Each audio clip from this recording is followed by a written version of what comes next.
First of all, I need to address something here urgently, because I have realized that in the comment section of my previous videos, there are some people who are saying that I'm being paid to support and to defend the government. You know why? Simply because I'm not supporting or defending the former DP, Rigathi Gachagua. So let me say this once and for all. I'm not paid even a single cent to defend the government. And I'm not supporting the government in any way. I'm always saying the truth as it is in this channel. There's no need for me to lie to you.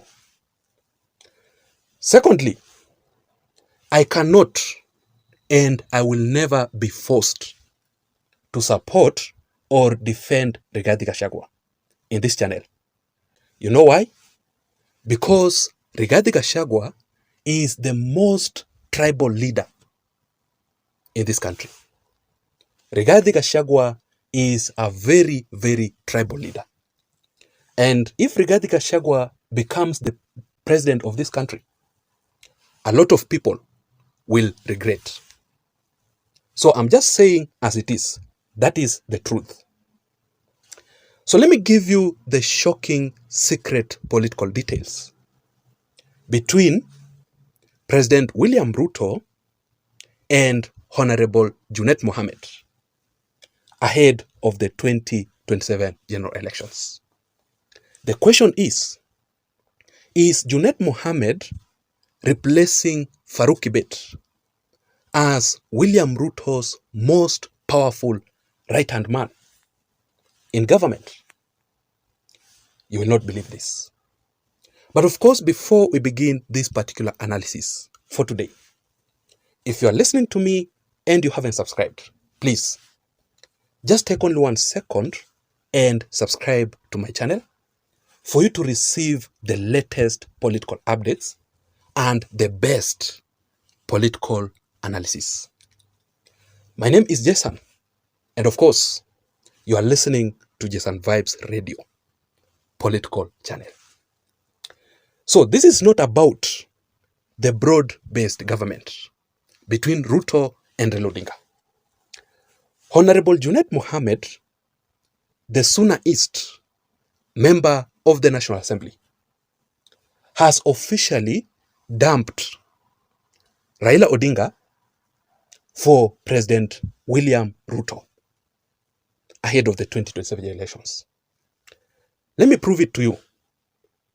That is why Junet Mohammed nowadays is proving his political loyalty to President William Ruto more than Raila Odinga or the ODM party. Remember, loyalty in politics is very, very important. And a good example of all this, let me just ask you, have you ever seen any politician from the Kenya Kwanza Alliance or in UDA defending Raila Odinga or the ODM party? Have you ever seen any? Absolutely none, right? Even William Ruto himself has never defended Raila Odinga or the ODM party in any matter. It is because the issues of UDA / the Kenya Kwanza Alliance should be handled by the leadership led by President William Ruto. The issues of UDA / Kenya Kwanza Alliance should never be handled by any ODM leader. Right? And vice versa.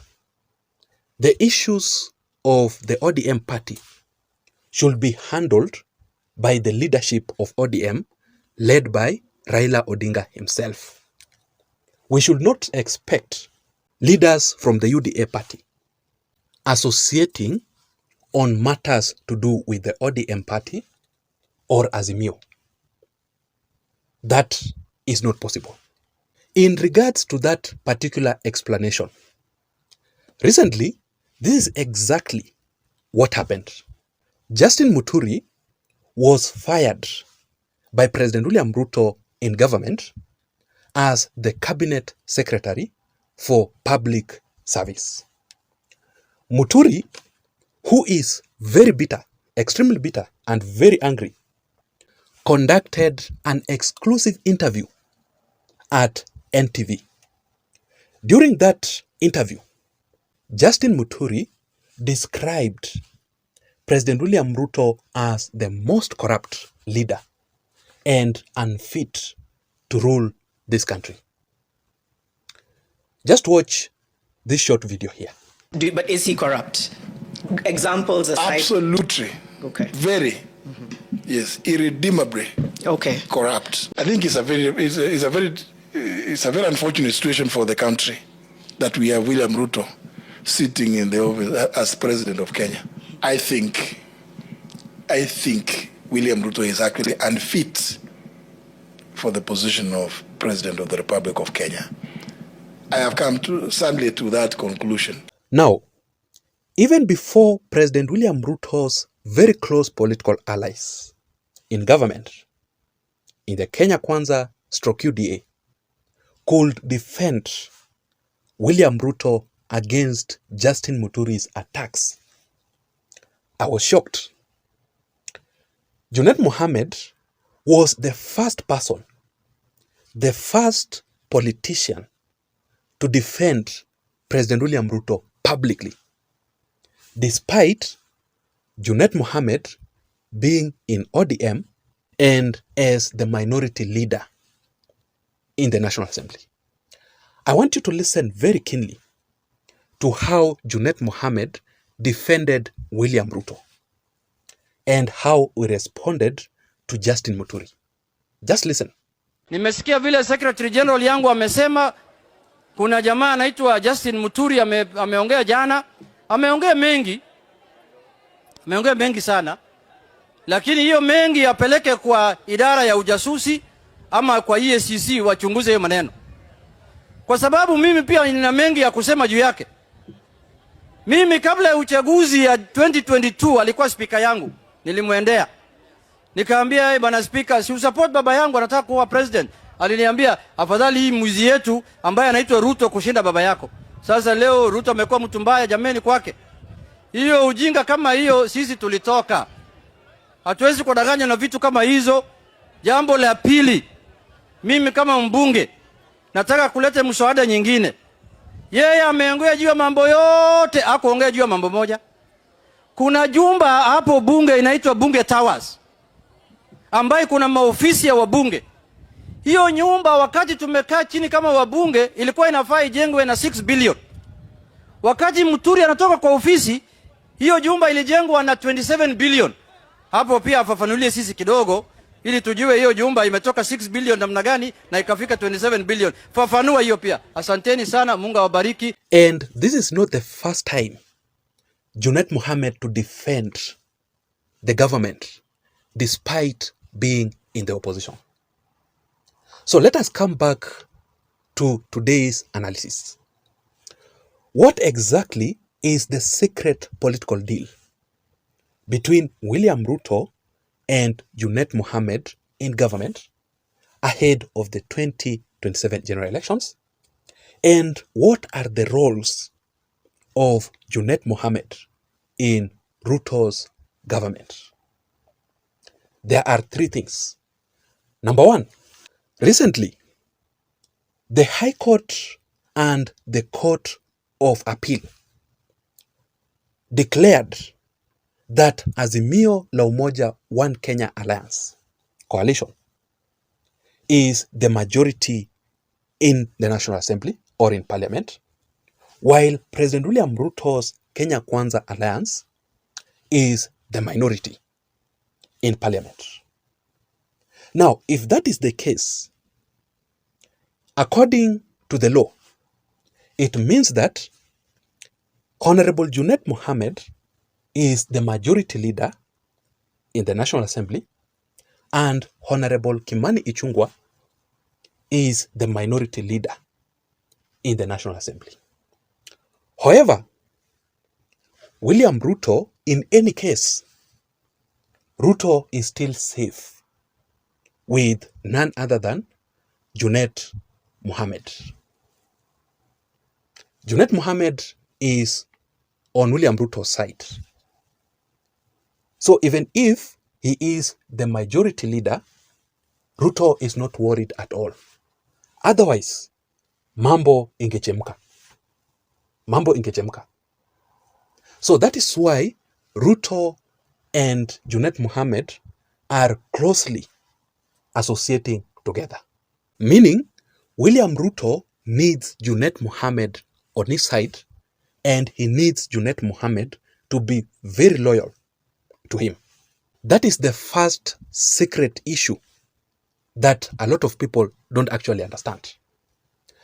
Number two, the second role of Junet Mohammed in government, assigned by William Ruto himself, is to campaign for William Ruto's manifesto, or the Kenya Kwanza Alliance manifesto.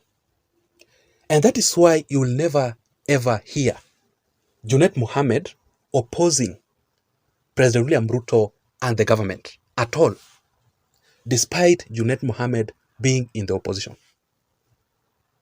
and as the minority leader in parliament. The work of the opposition, the entire opposition, is to oversight the government.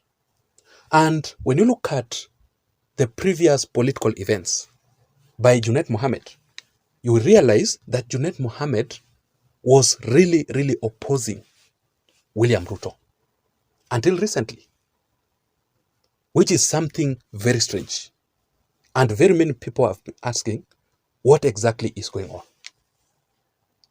So, Junet Mohammed is always on the forefront to campaign for Ruto's manifesto. And trust me, ahead of the 2027 elections, you will see Junet Mohammed among the chief campaigners of President William Ruto. That is the second role. The third issue here between Junet and William Ruto is this. William Ruto's PA, or William Ruto's right-hand man by the name Farouk Kibet, one of his political roles in William Ruto, he has always organized William Ruto's political events. And Farouk Kibet did a wonderful job, a very good job, ahead of the previous 2022 general elections. He organized William Ruto's political events, including Ruto's political rallies across the country by himself. And that is why William Ruto won the previous elections, through Farouk Kibet. But this time round is not going to be the same, because President William Ruto already has a backup for the 2027 general elections. Ruto already has Junet Mohammed on his side, and also Ali Hassan Joho. These two leaders here, Junet Mohammed and Ali Hassan Joho, really campaigned for Raila Odinga and Azimio. They played a critical role in Raila Odinga's votes that he got in the previous elections. And they actually delivered. Junet and Ali Hassan Joho delivered votes to Raila Odinga. That is why William Ruto defeated Raila Odinga with only 200,000 votes, total votes. So, this time round, William Ruto has Farouk Kibet on his side, Junet Mohammed and Ali Hassan Joho, strongly together ahead of the 2027 elections. So tell me, how will be Ruto's campaigns in 2027? It will not be easy for William Ruto's opponents. Ruto has already prepared himself for the 2027 elections. I'm yet to see anyone from the opposition side, either Kalonzo or Matiang'i, coming up to challenge William Ruto in 2027. Otherwise, as things are right now, honestly speaking, Ruto has no political competitor in the 2027 elections. So let us wait and see how things will turn out to be. That is it. I don't have much. I want to know your thoughts and your opinion in the comment section down below. Remember, my name is Jason. I'm out.